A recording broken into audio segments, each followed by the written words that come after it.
The city of Denver paying off yet another victim of police brutality. This time, a 77-year-old blind man is awarded $400,000 after he was beaten and cuffed while trying to get a bus ticket home. Thanks for staying with us tonight.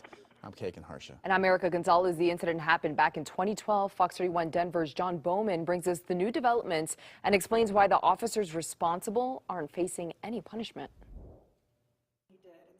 Denver police costing taxpayers more money for their illegal actions. This time it's for beating a 77-year-old white man from Vail who's blind. Denver simply refuses to ever admit when it has done something wrong, and this is an obvious example of just that. Philip White was in Denver checking out new blind technology. Master's degree holder and longtime educator, White missed his bus and was trying to find out how and when he could catch the next one to the mountains.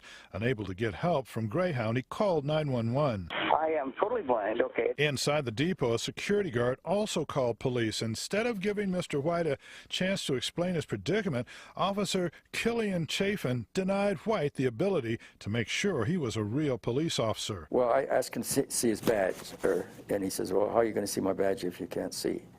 And I said, well, I just want to touch your badge. And he said, you're not touching me. At that point, someone grabs his cane, police grabbing his arm, slapping cuffs on so tight his fingers went numb. Let go of my arm. You're going to my pen. And then ramming him into the ticket counter, splitting his head open, leaving blood running down his face. I felt they would have killed me if they thought they could get away with it. As EMTs worked on Mr. White, Sergeant Bob Wyckoff arrived. Without giving the blind man his Miranda rights, he began secretly videotaping the interrogation on his cell phone. You wouldn't let me look at his badge.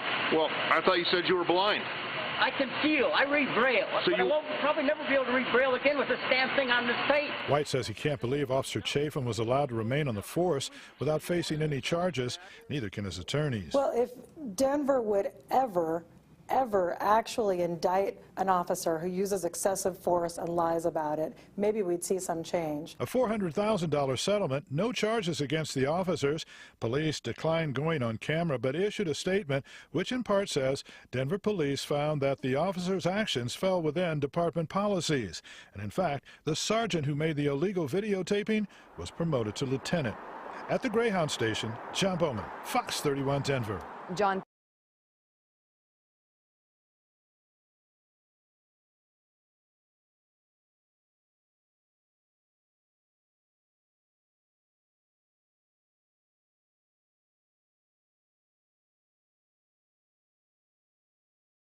Here in Colorado, the Denver Rescue Mission now allowed to open the Lawrence Street Community Center for the homeless. Fox 31 Denver's Jim Hooley's downtown with the ruling and what it means for